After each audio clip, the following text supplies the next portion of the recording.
जब जन्म जन्मांतर के जीव के पुण्यों का उदय होता है और जब भगवान की साक्षात कृपा जीव पर बरसती है, तब ऐसे सुंदर कथाओं का आयोजन होता है। तब ऐसी कथा हमें श्रवण करने को प्राप्त होती है।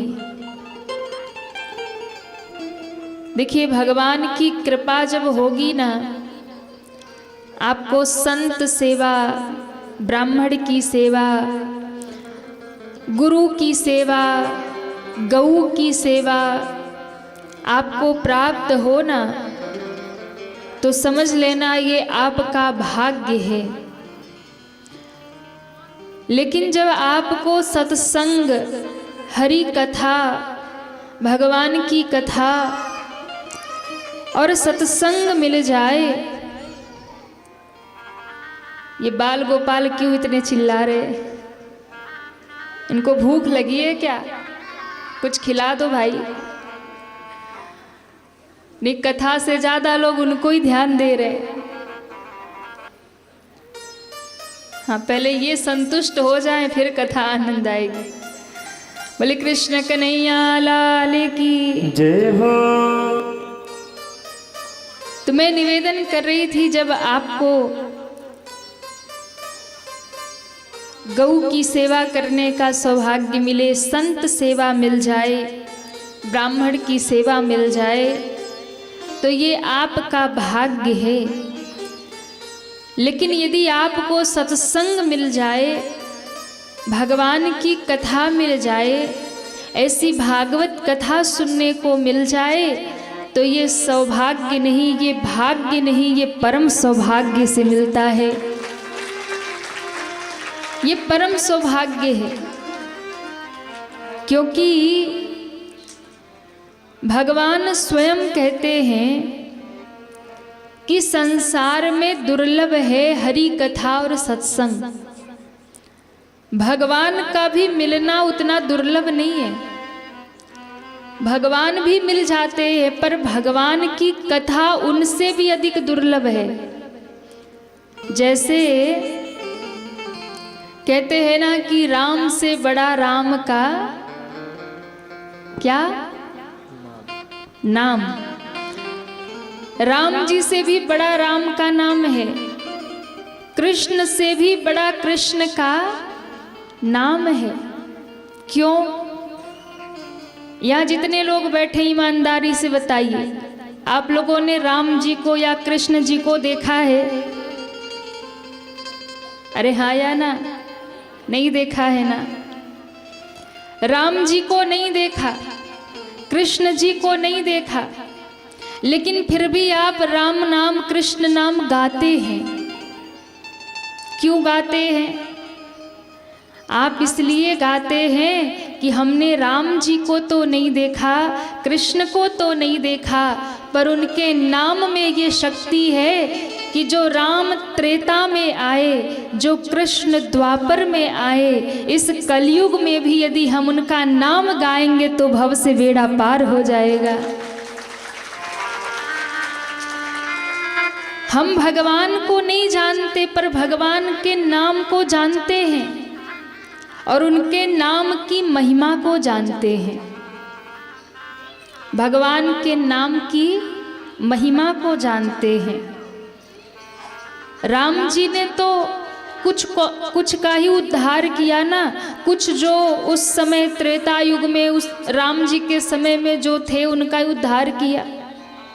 कन्हैया ने तो उनका ही उद्धार किया जो उनके समय में थे। पर भैया, हम ठहरे कलयुग वाले, ना तो हम त्रेता में आए, ना द्वापर में आए, हम कलयुग में आए। तो हमने राम जी को नहीं देखा, कृष्ण को नहीं देखा, पर हमने संतों से और शास्त्रों में राम नाम की, कृष्ण नाम की महिमा को देखा है कि इस कलयुग में भी अगर कोई राम नाम गाता है, कृष्ण नाम गाता है, तो वो भव से तर जाता है, उसका बेड़ा पार हो जाता है। क्योंकि इस कलयुग में भी हमने देखा है कि राम नाम से उद्धार हो रहा, कृष्ण नाम से उद्धार हो रहा। तो भगवान के नाम की महिमा है। राम जी तो बस त्रेता में आए, पर राम का नाम हर युग में है। नाम की महिमा हर युग में है। नाम के ही सहारे बड़े बड़े पापी भी भगवान को प्राप्त कर लेते हैं। तो जिस प्रकार से राम से भी बड़ा राम का नाम है, उसी प्रकार भगवान को प्राप्त करने से भी दुर्लभ है सत्संग को प्राप्त कर लेना, कथा प्राप्त कर लेना। क्योंकि भगवान स्वयं कहते मैं भी उतना दुर्लभ नहीं हूँ जितना दुर्लभ मेरी कथा मिल जाना, संतों का संग मिल जाना है।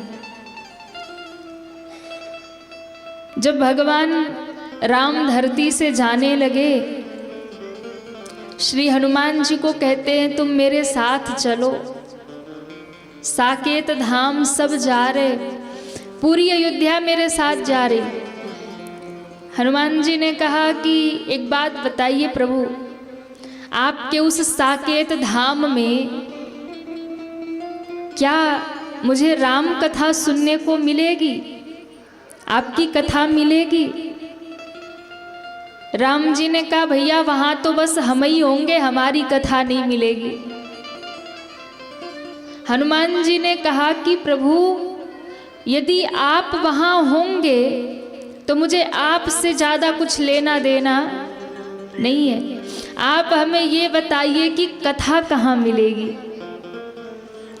राम जी ने कहा कि देखो साकेत में तो हम रहते, हमारी कथा नहीं रहती, पर धरती पे हम रहे ना रहे, हमारी कथा हर युग में ही गाई जाती है। तो हनुमान जी ने कहा प्रभु फिर हमें भी साकेत की आवश्यकता नहीं है, क्योंकि आप तो दुर्लभ नहीं है, आप तो हमें हर जगह मिल जाएंगे, लेकिन कथा तो हमें केवल धरती पे ही मिलेगी, सो हम धरती पे ही विराजमान रहेंगे। चारों युग प्रताप तुम्हारा। हनुमान जी चारों युगों में बैठे हैं भगवान की कथा सुनने के लिए। अब आप सोचिए कि भगवान से भी बड़ा महत्व है भगवान की कथा का, भगवान के नाम का, जिसको सुनने के लिए स्वयं हनुमान जी धरती पे रह गए। और ऐसी कथा यदि हमको और आपको प्राप्त हो रही तो कितनी बड़ी कृपा है, कितनी बड़ी कृपा है। बिना कृपा के कथा नहीं मिलती, भगवान शायद मिल जाए। इसलिए राम से बड़ा राम का नाम, भगवान से भी बड़ा उनकी कथा है। भगवान उतने दुर्लभ नहीं। हनुमान जी ने कहा प्रभु हम आपके पास रहेंगे, आपका दर्शन करेंगे, पर उस दर्शन में और पास रहने में भी वो आनंद नहीं आता, वो सुख नहीं मिलता जो आनंद एक घड़ी का सत्संग मिल जाए, एक घड़ी की कथा मिल जाए, उसका आनंद तो अति अद्भुत हुआ करता है। उस आनंद की कोई सीमा नहीं। तो भगवान के दर्शन से भी बड़ा महत्व है भगवान की कथा का। अच्छा, कथा की इतनी महिमा क्यों है? कथा की इतनी महिमा इसलिए है, कदाचित आप मंदिर में भी जाओगे ना तो भगवान का दर्शन करोगे और कुछ क्षण बाद लगेगा कि वही तो है भगवान, क्या बार बार देखना। एक क्षण के लिए आपका मन हट भी जाए भगवान से, लेकिन जब आप भगवान की कथा में आकर बैठ जाते हैं ना तो फिर मंदिर में यदि दर्शन करना तो आपको भगवान के पास जाना पड़ेगा, लेकिन कथा में यदि आप आकर बैठ गए तो भगवान स्वयं आकर आपके हृदय में बैठ जाते हैं और हर लीला का दर्शन होता है। इन 7 दिनों में अनुभव करिएगा, जैसे जैसे भगवान की कथा की गहराई में आप डूबेंगे ना, वैसे वैसे आपको लगेगा कि भगवान सामने दिख रहे, लीला दिख रही। आपको ऐसा लगेगा ही नहीं कि आप कलयुग में रामगंज में बैठे हो। जब आप कथा में डूबोगे आपको लगेगा हम तो द्वापर में वृंदावन में ही बैठे हैं, कन्हैया को सामने देख रहे। ये कथा की महिमा है महाराज, ये कथा की महिमा है।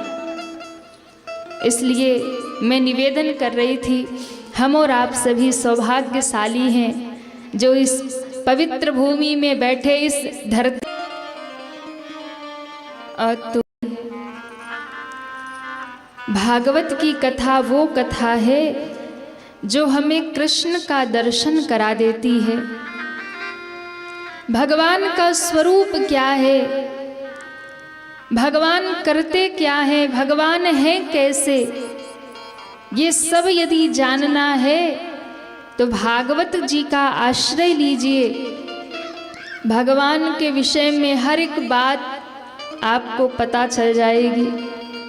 तो किसको किसको जानना है कि भगवान है कैसे? अच्छा, जो हाथ नहीं उठा रहे उनको, अच्छा सबको जानना है भगवान का स्वरूप क्या है, भगवान का स्वभाव क्या है और भगवान करते क्या हैं। भागवत जी का प्रथम श्लोक जब गाया तो भगवान के इन्हीं विषयों में बताया कि भगवान का स्वरूप क्या है, भगवान करते क्या हैं और भगवान का स्वभाव क्या है। आइए सभी दोनों हाथ जोड़िए और प्रथम श्लोक हमारे साथ बोलिए। सच्चिदानंद रूपाय, सच्चिदानंद रूपाय, विश्वोत्पत्त्यादिहेतवे, विश्वोत्पत्त्यादिहेतवे, तापत्रय विनाशाय, तापत्रय विनाशाय, श्री कृष्णाय वयं नुमः, श्री कृष्णाय वयं नुमः, श्री कृष्णाय वयं नुमः, श्री कृष्णाय वयं नुमः। बोलिए भागवत भगवान की जय हो। भगवान का बड़ा सुंदर स्वरूप शास्त्रों ने बताया कि भगवान का स्वरूप कैसा है। तो ध्यान रखिए, 3 गुणों से भगवान का स्वरूप बना है, सत, चित और आनंद, जिसे कहते हैं सच्चिदानंद। भगवान का स्वरूप है सच्चिदानंद, यानी 3 चीजों से मिलकर के परमात्मा बने। और वो 3 चीजें क्या है? तो कहा सत्य। भगवान का स्वरूप कैसा है? आप भगवान को देखते वो बांसुरी ले, ये स्वरूप तो भगवान ने अपने भक्तों के लिए बनाया है, पर वास्तव में जो भगवान का स्वरूप है वो क्या है? तो कहा भगवान है सत्य। अब आप कहेंगे सत्य क्या है, सत्य क्या है? तो कहा सत्य वही है जिसे कभी मिटाया नहीं जा सकता, जिसे कभी मिटाया नहीं जा सकता। अब आप सोचिए, हम दुनिया को सत्य मानते हैं, मानते हैं कि नहीं? अरे हाँ या ना? दुनिया को सत्य मानते हैं, हम इस शरीर को सत्य मानते हैं, पर ना तो ये दुनिया सत्य है ना ये शरीर सत्य है। तो आप कहेंगे महाराज अगर ये शरीर सत्य नहीं है तो चलता कैसे है? यदि ये दुनिया सत्य नहीं है तो फिर सत्य प्रतीत तो होती है।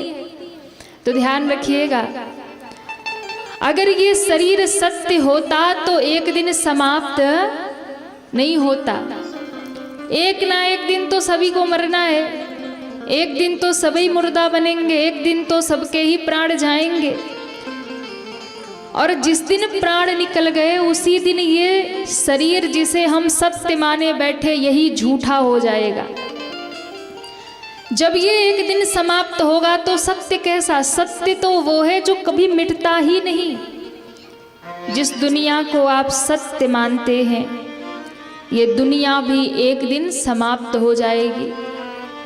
यानी संसार का भी समाप्त होना निश्चित है। प्रलय होगा, समाप्त होगा। दुनिया में जितनी भी वस्तुएं हैं एक ना एक दिन तो खराब हो ही जाती है ना। आज कोई नया घर बनवा ले, एक पीढ़ी उसमें रह जाए, दूसरी पीढ़ी कहती है पुराना हो गया तोड़ के नया बनाएंगे। समाप्त हुआ। संसार की हर वस्तु समाप्त होती है। ये दुनिया नाशवान है, शरीर नाशवान है, यानी सत्य नहीं है। लेकिन एक परमात्मा है जो कभी समाप्त नहीं होते। ना तो वो कहीं आते हैं ना तो वो कहीं जाते हैं। जब इस दुनिया में कुछ भी नहीं रहता तो परमात्मा रहते हैं। आज दुनिया बन गई है तो भी भगवान विराजमान है, और कल को प्रलय होगा, सारी सृष्टि नष्ट हो जाएगी, तो अंत में अगर कुछ बचेगा तो वो सत्य स्वरूप परमात्मा ही बचेगा, बाकी सब मिट जाएगा, सब समाप्त हो जाएगा। एकमात्र सत्य रूप परमात्मा ही रह जाएंगे। इसलिए भगवान का स्वरूप है सत्य, और दूसरा भगवान का स्वरूप है चित्त यानी चैतन्य। भगवान सत्य है और भगवान चैतन्य है। ये जितनी भी दुनिया हमारी आंखों से दिखाई देती है, या हमारा शरीर भी यदि चल रहा तो क्यों? वो चैतन्य रूप में परमात्मा हम सबके भीतर बैठे हैं। चैतन्य रूप में वो परमात्मा सारी सृष्टि में चलायमान है, इसलिए दुनिया चल रही है, शरीर चल रहा है। और जिस दिन वही परमात्मा भीतर से निकल जाएगा उस दिन यही शरीर समाप्त हो जाएगा। तो भगवान सत्य स्वरूप है, भगवान चैतन्य स्वरूप है, और तीसरा नंबर भगवान आनंद स्वरूप है। भगवान आनंद स्वरूप है। तो कितना आनंद है?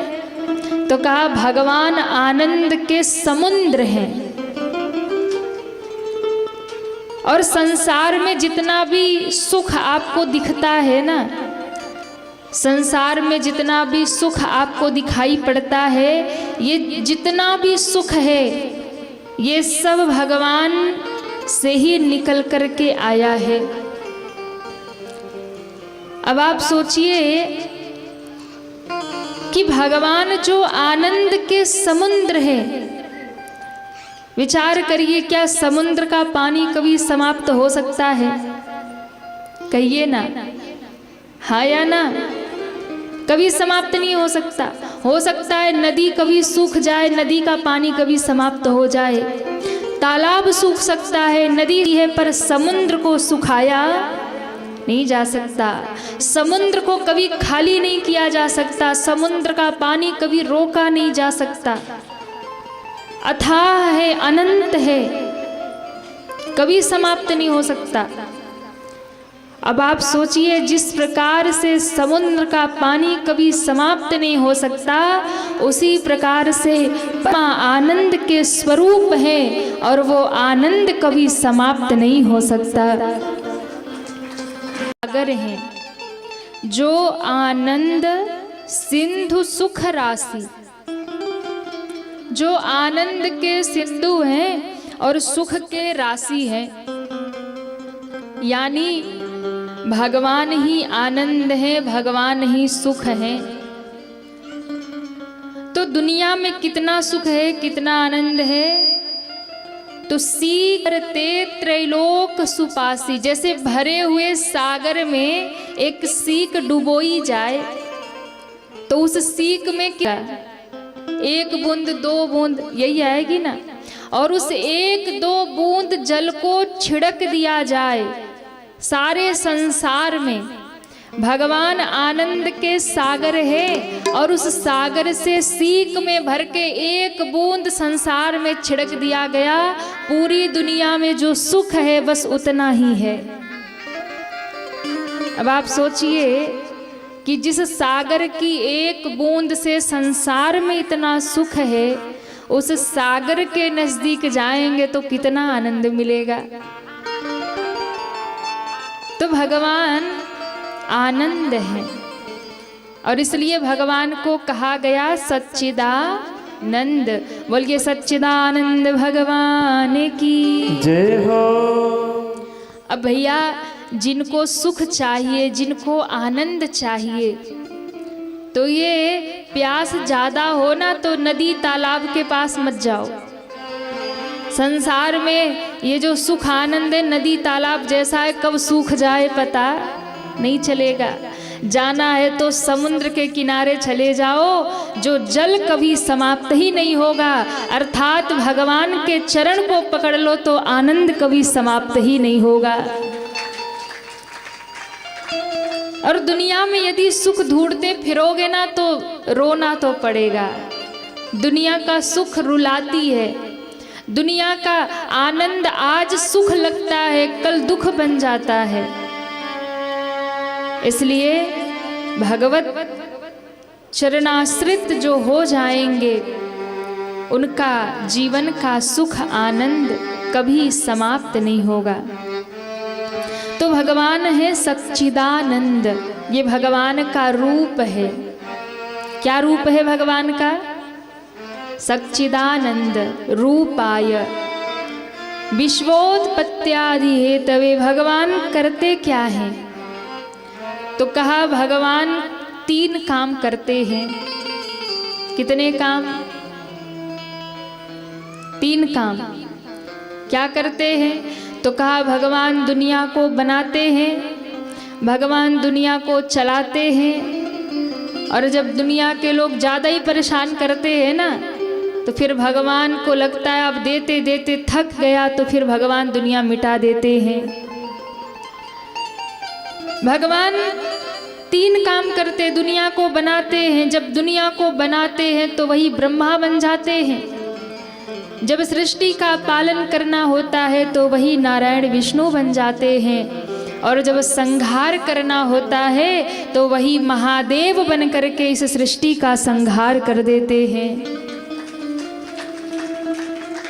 भगवान के जिम्मेदारी में 3 काम है, दुनिया को बनाना, दुनिया को चलाना और दुनिया को मिटाना।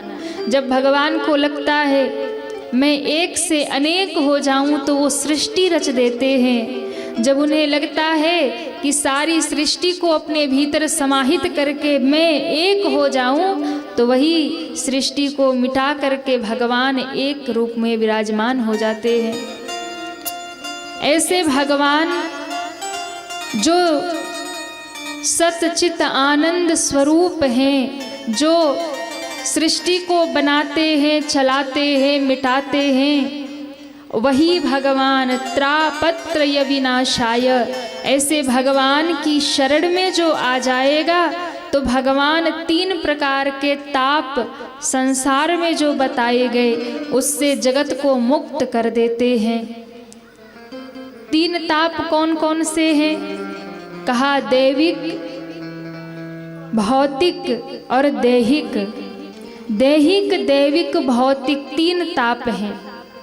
और इन तीनों तापों से सारी सृष्टि त्रस्त है, दुखी है, कष्ट पा रही है। इसलिए जिनको भी लगता है ये तीनों ताप हमें जला रहे, उन्हें भगवान की शरण में आना चाहिए जो भगवान की शरण में आ जाएगा उसके सारे ताप संताप सारे कष्ट दुनिया के मिट जाएंगे। त्रापत्रय विनाशाय श्री कृष्णाय वयम नमः। ऐसे भगवान श्री कृष्ण को हम सभी प्रणाम करते हैं। बोले कृष्ण कन्हैया लाल की जय हो। अब देखिए भागवत जी में श्री राधा जी का नाम स्पष्ट रूप से नहीं लिया गया, लेकिन श्री राधा रानी जो हैं वो भगवान की शक्ति हैं। उनके कृपा के बिना भगवान की कोई लीला आगे बढ़ती नहीं है। तो इसलिए श्री राधा के बिना तो भगवान आधे ही हैं। राधा के बिना श्याम आधा, गाते भजन। तो कृष्ण जो हैं वो कुछ भी अपनी शक्ति के बिना नहीं कर सकते, और उनकी जो पराम्बा शक्ति है वो श्री राधा रानी है। अब यहाँ पे कहा श्री कृष्णाय वयम नुमः, यानी श्री से अर्थ श्री राधा रानी को ही समझिए। भगवान को अकेले प्रणाम नहीं किया, कृष्ण के आगे पहले श्री लगाया। ये श्री ही श्री राधा रानी है, इसलिए अकेले प्रणाम नहीं किया। श्रीमद् भागवत के प्रारंभ में श्री राधा रानी सहित यानी भगवान को उनकी शक्ति के सहित प्रणाम किया गया। बोलिए राधे रानी सरकार की जय हो। श्री राधा रानी के कृपा के बिना तो कृष्ण भी नहीं मिलते महाराज। और यदि कृष्ण तक पहुंचना है तो श्री किशोरी जी को मनाना पड़ेगा। आइए बड़े भाव से हम सभी श्री राधा रानी के चरणों का ध्यान करें और उनसे हम सभी याचना करें श्री राधा रानी से, हे किशोरी जी आप जिस दिन कृपा कर देंगी तो कन्हैया तो अपने आप दौड़े पीछे पीछे आ जाएंगे। तो किसको किसको श्री राधा जी को मनाना है वो हाथ उठाए। वाह, सब भाव से कहिए राधे किशोरी दया करो, राधे किशोरी दया करो, राधे किशोरी दया करो, राधे किशोरी दया करो, श्यामा लाडली दया करो, श्यामा लाडली दया करो, दया करो राधे दया करो, दया करो राधे दया करो, दया करो प्यारी कृपा करो, दया करो कृपा करो, श्यामा लाडली राधे दया करो।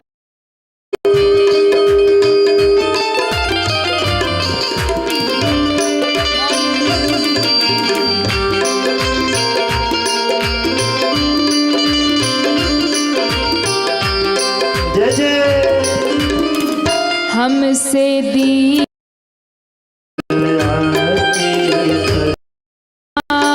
लाड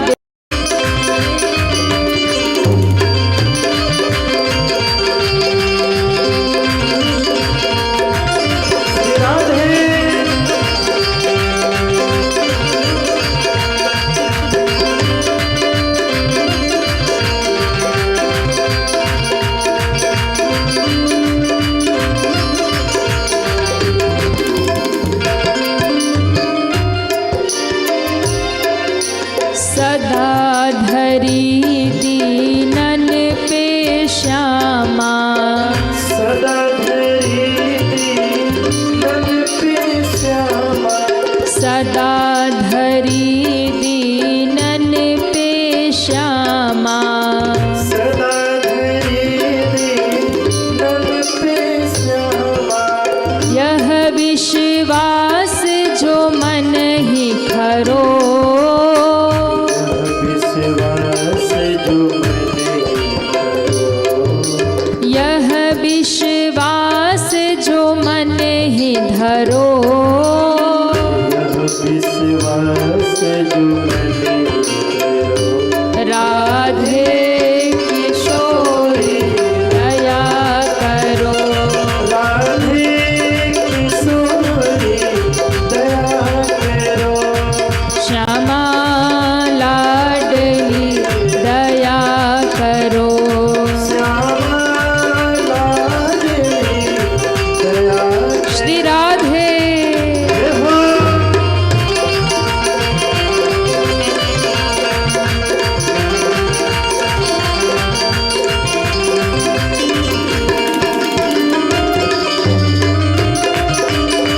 यही आस ते द्वार पड़ो,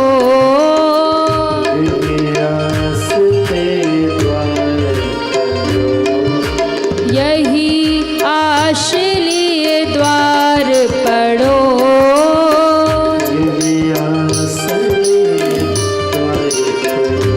राधे किशोरी दया करो, श्यामा लाडली दया करो, दया करो राधे कृपा करो। ऐसे नहीं, किसको किसको कृपा चाहिए श्री राधा रानी की, दोनों हाथ उठाइए। कृपा करो राधे कृपा करो, दया करो श्यामा कृपा करो, राधे किशोरी दया करो, श्यामा लाडली कृपा करो, कृपा करो राधे कृपा करो, राधे कृपा करो,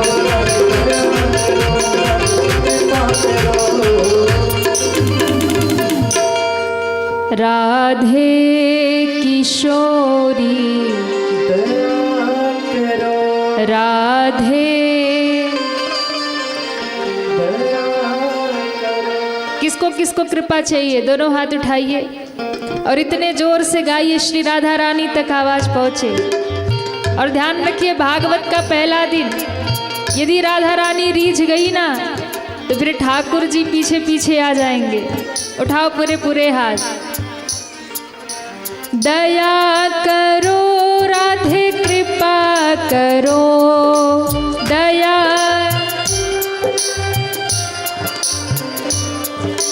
दया करो राधे कृपा करो, दया। पीछे जो लोग बैठे आप लोग की आवाज नहीं आ रही, आप लोग भी गा लीजिए, राधा रानी को मना लीजिए। कृपा करो राधे कृपा करो,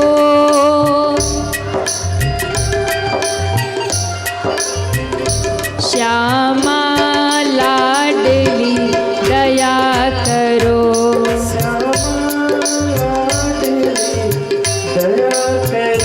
राधे किशोरी दया करो, राधे किशोरी दया करो। और मन में भरोसा रखिए, विश्वास रखिए, आज नहीं सुने तो कल जरूर सुनेंगी।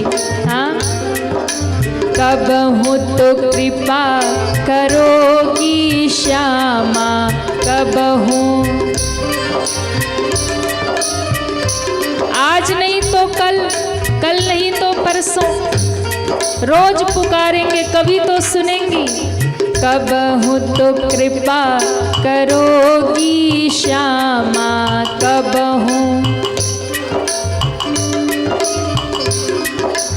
यही आस लिए द्वार पड़ो,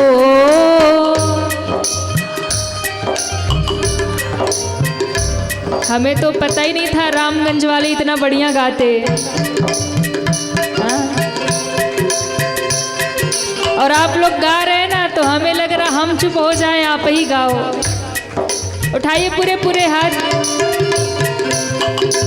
कब हूँ तो कृपा करेंगी श्यामा,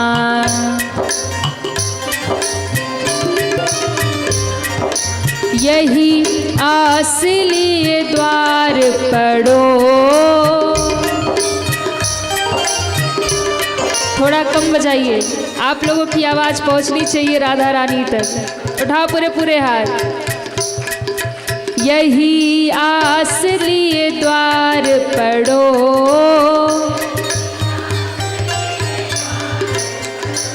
राधे किशोरी राधे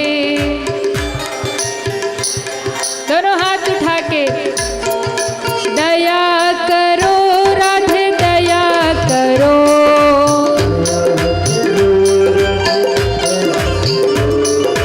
दया करो श्यामा दया करो,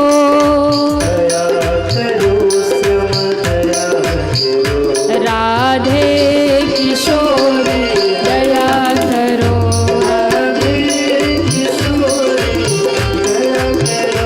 श्यामा लाडली कृपा करो, राधे किशोरी